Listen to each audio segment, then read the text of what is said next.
Treasurer Joe Hockey has just joined me in the studio. Welcome to 7:30, Treasurer. Great to be here. And congratulations on your first budget. We need to say that too. Well, thank you. Now, you've just delivered that budget. It's a budget with a new tax, with levies, with co-payments. Is it liberating for a politician to decide election promises don't matter? Well, I don't accept that question. The biggest, most significant promise we made was to fix the budget and strengthen the Australian economy, and we will. And this budget does that. But you say significant promise. What does that mean about all the other promises, particularly the Prime Minister made? Were they insignificant, frivolous, not to be taken seriously? No, they're all serious and they're all being implemented. Except that many of them have been broken. Well, that's your assertion. You are wrong. We are delivering in full on our promises, and we are going to deliver a stronger economy with more jobs and deliver a better quality of life to Australians in the future. Let's just stay with this and get this clear for a minute, because what the Prime Minister promised was tax cuts and no new taxes. We've got a new tax.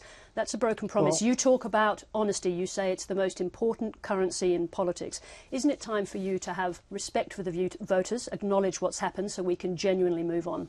You can play those sort of games. It's not a game, but, sir. Well, you can, whatever you want to assert. The bottom line is, as we show in the documents, as a result of what we've done since being elected, taxes are lower under the coalition than they would have been under Labor. You accept that? I accept that. Okay, so that's the promise that we said we'd deliver lower taxes. We're getting rid of the carbon tax, we're getting rid of the mining tax, we're delivering tax cuts without a carbon tax. In addition to all of that, we are trying to fix the budget.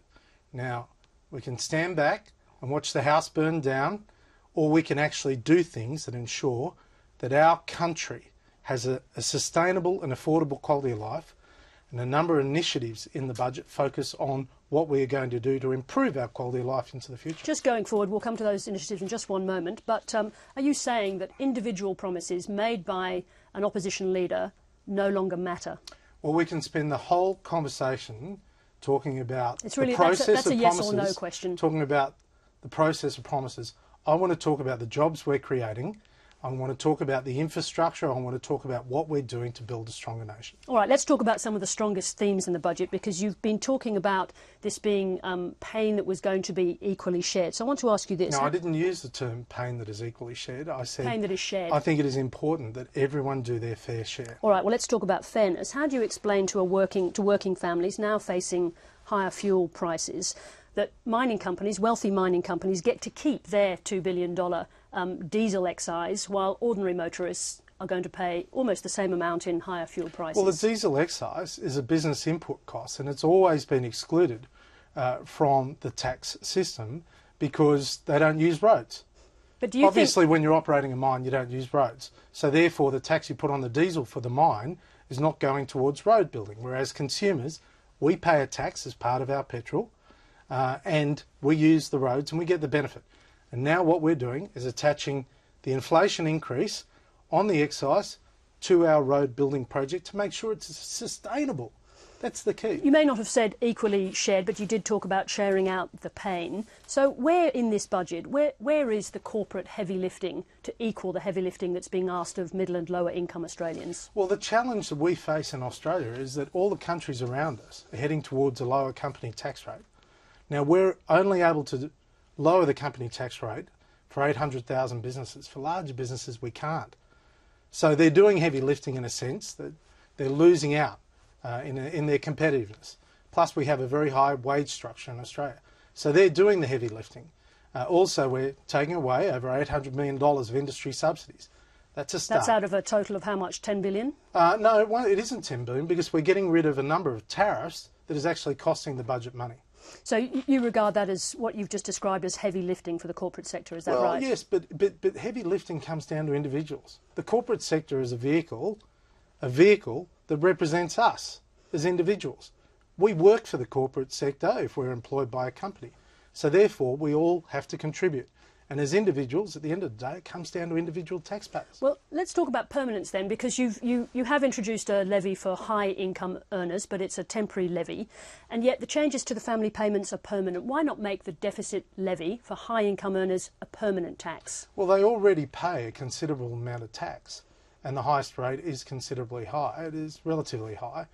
everyone has to make a small contribution in one form or another. But also a tax on income goes to their primary source of income. In relation to family supplements, it's in addition to household income. So a family payment is a supplement to the primary income of the household. Nonetheless, an argument for permanence in that higher tax rate would appear to offset some of the pain suffered by people paying disproportionately higher amounts of their wages or benefits, whatever they are. We want lower taxes, not higher taxes. Look, let's look at a couple of examples. We struggled to work these out in the short time we've had available, so forgive us if we've got these sums right, but we think we're okay here. If you earn $250,000 and you're paying the deficit, the high income deficit, you're going to pay about $1,400 as we understand it. If you're 24 and unemployed, you're going to lose nearly $2,500 in a year. Now, in that equation, who's doing heavy lifting? Well, the heavy lifting is always done by the taxpayer, and money received by an individual from the government is someone else's taxes. So what we want is for that unemployed person to get a job. And the best chance of them getting a job is someone else is earning taxes, in creating business, making profit. If you do that, then they've got a chance of getting a job. Now, in the lead up to this budget, we had the Commission of Audit asking for much stronger changes, in fact, particularly to pensions and family welfare. You've made a start, an important start, as you would have it, by reducing the family tax benefit down to 100,000. But if you listen to the Commission of Audit, it's nowhere near enough. Is the age of entitlement still alive in Australia? Well, there is an age of entitlement, but it is over because we want to replace it with an age of opportunity. And the best thing you can do for someone is help them to get away from a reliance on welfare and get into work if they have the capacity. And for those most vulnerable in the community, we have to ensure that the safety nets are sustainable and give them a fair go. Now, the bigger the safety net, the less you can do for those most vulnerable. But you understand that, for example, that young man on his unemployment benefits, or a young mother who's 24 years old, the proportion of what she's going to take home, she's going to struggle to understand why somebody, a wealthy Australian, is going to take, frankly, a minuscule hit to their income. Well, I don't accept that. I don't accept that because the money is a supplement for that lady. It's a supplement. So she's just going to have to understand that economic argument. Well, it's a supplement. She has a primary income elsewhere. All right, let's talk about the Medicare Co-Payment, because that included a significant surprise today, which is the creation of a large fund for medical research. This was always going to be a hard sell. Are you, in a way, guilting people into supporting the payment, the Medicare Co-Payment, by attaching it to this medical research fund? No, this is good policy. This is good policy.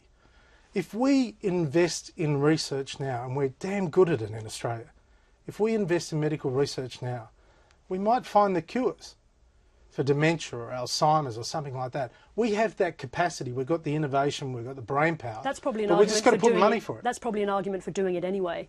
Well, there's not enough money to do it anyway. That's the bottom line. You can only create these things if you contribute. So when we're asking Australians, when you go to the doctor, pay $7, and if you're a concession card holder or a child, less, it's 10 visits a year you only have to pay for. But bottom line is, if you contribute a little bit, we're going to get a lot in the future. But you understand at the same time it's going to make it much harder for the opposition and for the other parties to vote against it. Well, they should vote for good policy, and it's good policy.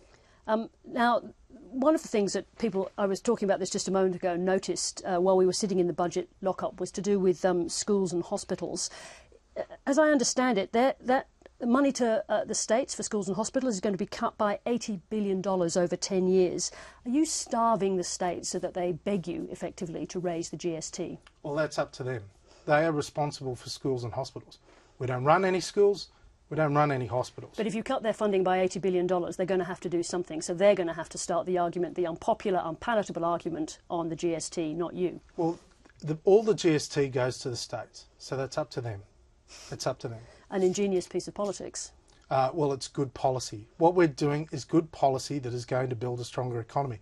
You know what? If you have a stronger economy, you have more people in work, you actually do get more revenue as a government. Now, in that putting off of the $80 billion or the reduction in funding to the states of $80 billion, where is the ongoing funding, the Gonski funding, to improve equity or well, we committed. Funding well, you asked us to keep to our election promises, and we are. We said we'd fund 4 years of Gonski, and we are funding 4 years of Gonski. In fact, we're topping it up. So we actually put more money in after Labor ripped it out. We're putting more money into Gonski. But we said 4 years and that's it. And we're true to our word. So what happens after those 4 years? With that $80 billion reduction, does that mean that Gonski funding comes to an end at that point? Well, I expect the states will deal with it as they choose to deal with it. They run the schools. We don't run a school. Now, two of the more controversial tax hikes in this picture, that's the deficit levy and the Medicare Co-Payment. Two of the more controversial? Well, there are only two tax adjustments of any substance. Is that what we're going to call them now? Of any substance. So any tax changes, if you like, or whatever you'd like to call it. New taxes. But whatever you'd like to call it, there's two. You know, there's actually fewer than any of the previous budgets from the previous government. They're still that's taxes. A good sign. I don't need to teach you, Treasurer, sure. what a tax is. You know that a co-payment, a levy and a tax are all taxes by any other name. Am I correct? Yes. So there are new taxes in your budget. There are increases in taxes. New taxes in your budget.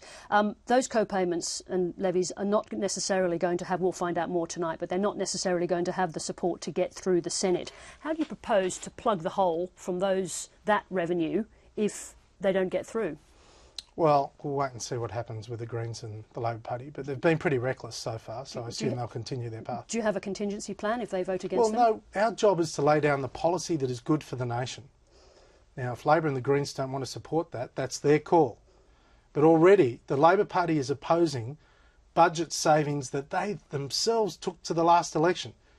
They're not only opposing our promises at the last election, they're opposing their own promises at the last election to improve the budget bottom line. And just briefly, how committed are you to those changes? If they vote against them, or are you prepared to go to a double dissolution? Well, we are putting up our plan to make the economy stronger.